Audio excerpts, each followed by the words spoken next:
بسم اللہ الرحمن الرحیم۔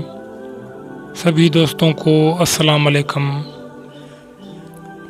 حضرت عبداللہ بن عباس سے روایت ہے کہ انہوں نے رسول اکرم صلی اللہ علیہ وآلہ وسلم کو یہ ارشاد فرماتے سنا کہ جنت کو رمضان مبارک کے لیے خوشبوؤں کی دھونی دی جاتی ہے اور شروع سال سے آخر تک اسے آراستہ کیا جاتا ہے۔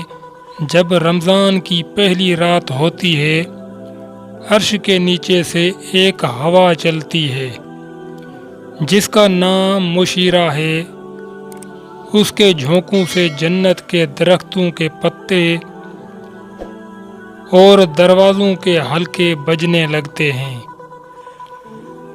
جنت کے دروازے حضور پاک صلی اللہ علیہ وآلہ وسلم کی امت کے لیے کھول دیے جاتے ہیں اور جہنم کے دروازے بند کر دیے جاتے ہیں، اور جبرائیل علیہ السلام کو حکم ہوتا ہے کہ سرکش شیاطین کو قید کر کے گلے میں توق ڈال کر دریا میں پھینک دو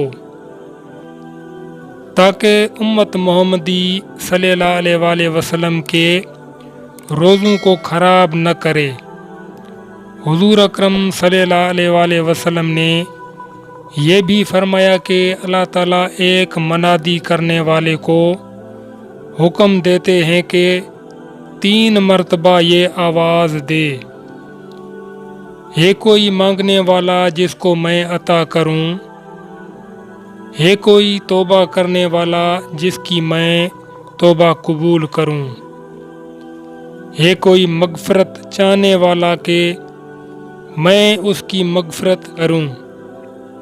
حضور اکرم صلی اللہ علیہ وآلہ وسلم رمضان کی اہمیت واضح کرتے ہوئے فرماتے ہیں کہ اگر بندوں کو معلوم ہوتا کہ رمضان کیا ہے تو میری امت تمنا کرتی کہ کاش پورا سال رمضان ہی ہو۔